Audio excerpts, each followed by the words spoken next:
sepertinya ini kita sudah mulai ke individual reason ya.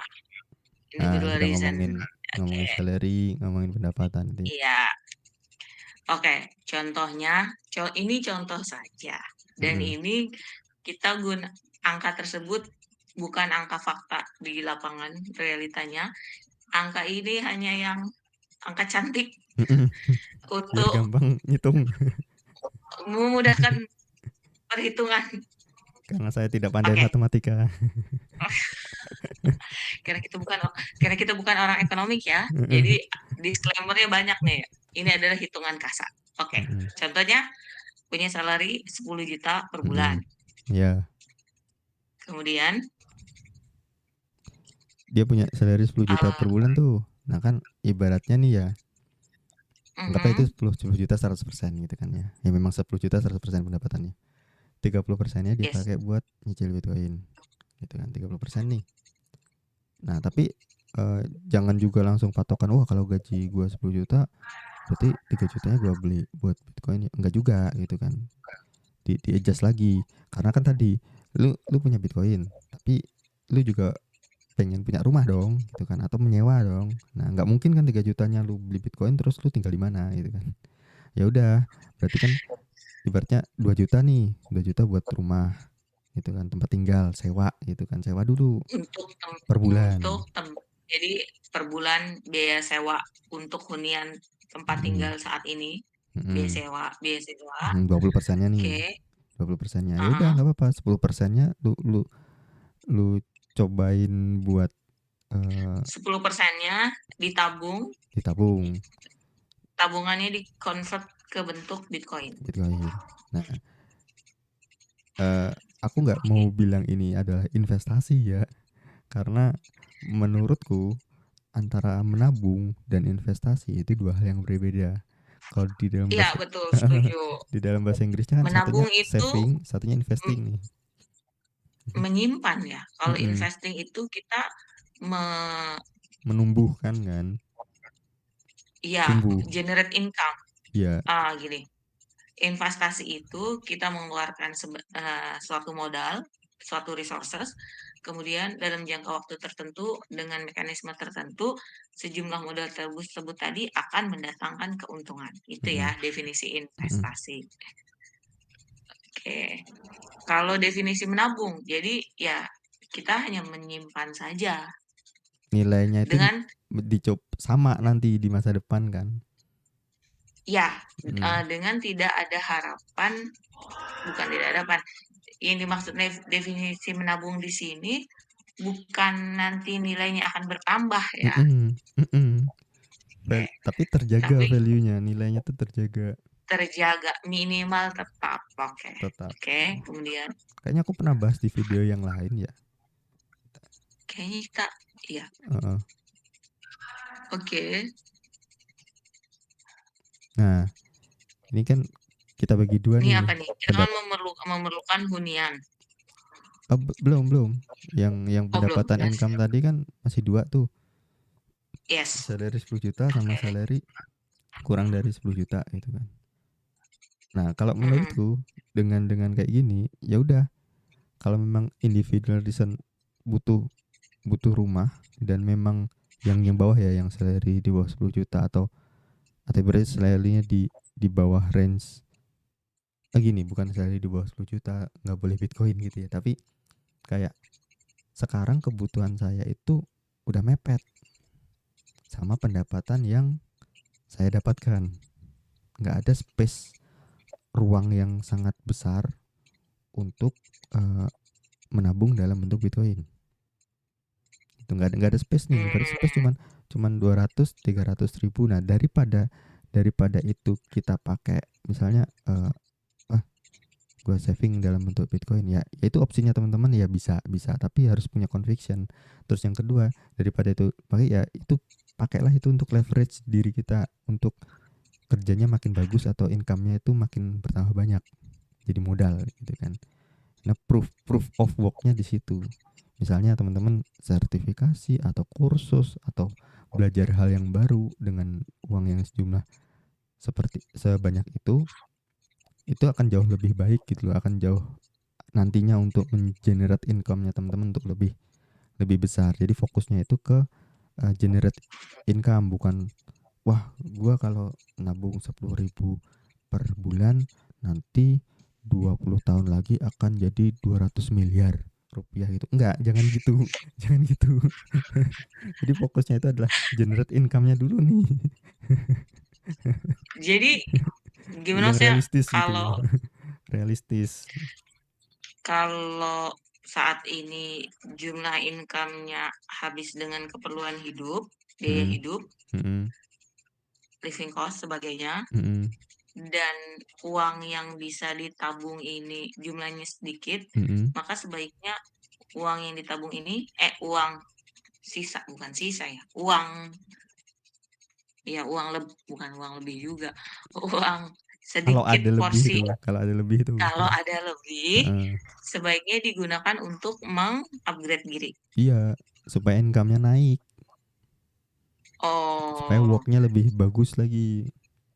jadi kerjanya apa? Kalau bisa upgrade diri, nambah Mm-mm. skill Mm-mm. sehingga mempunyai multi sources income. Mm-mm. Hmm, Nah, contohnya misalnya kalau hari hari bekerja Senin sampai Jumat kerja dari jam 9 sampai jam 5 di kantoran, mm-mm.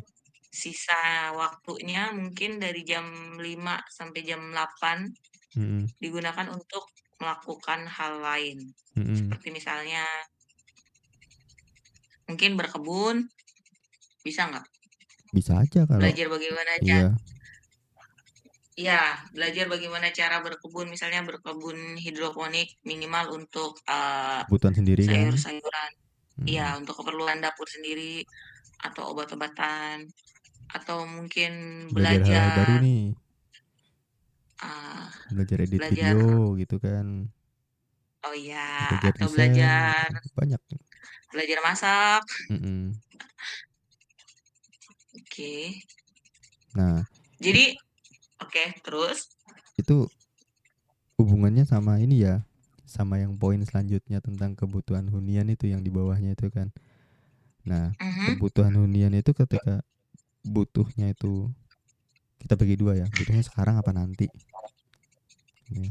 Oh, Nah, kalau butuhnya oh, sekarang itu, kalau kita butuhnya nanti itu ya low time preference. Misalnya sekarang, wah aku masih tinggal di tempat orang tua, masih hmm, masih single gitu kan, belum punya keluarga, masih tinggal di tempat orang tua, ya berarti belum punya urgensi untuk punya rumah dong, nggak, belum punya urgensi betul. untuk mencicil KPR Memiliki, gitu, mencicil mengacquire. KPR. Iya, ya udah santai aja gitu kan.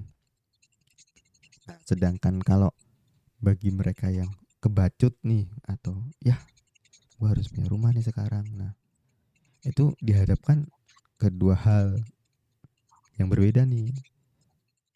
Eh, Pertanyaan adalah apa alasan orang itu membayar secara tunai, kemudian apa alasan orang membayar secara cicilan. Nah, tunai kan tadi butuhnya sekarang nih, gue butuh butuh high time preference nih, butuhnya sekarang dan gue udah punya duitnya. Nah, yang pertama gue bisa nih beli rumah pakai duit yang udah gue punya. Mhm. Nah, alasan orang untuk membeli rumah secara tunai nih, secara tunai cash gitu kan, ya Ya.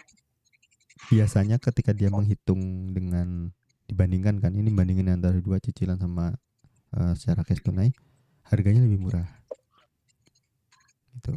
Harganya lebih murah menjadikannya memang karena tidak ada biaya tambahan nih. Terus langsung jadi hak milik milik sepenuhnya karena udah sah 100%. Terus yang kedua, nggak punya utang. Ya, yang namanya membayar secara cash ya mana mana ada utangnya Nggak gitu punya kan. utang. Oh, Heeh. iya. Dengan benefitnya di situ. Terus ada juga orang yang karena kebutuhannya rumahnya sekarang, dia ya udah gua cuman punya opsi eh, membayarnya secara cicilan gitu kan. Atau gini, eh, ada orang yang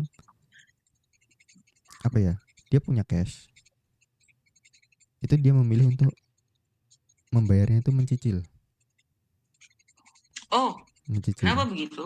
Nah, itu ntar dulu ya, ntar dulu terhadap yang pertama kan orang bayar secara cicilan itu pasti karena nggak punya uang secara cash untuk secara cash penuh untuk membayar. Nah, yang kedua yang tadi kita bahas sebelum ini, yang kedua, gue punya uang 500 juta, ya kan? Kalau gue nyicil Mm-mm. pakai KPR, misalnya 2 juta per bulan, 25 tahun itu kan.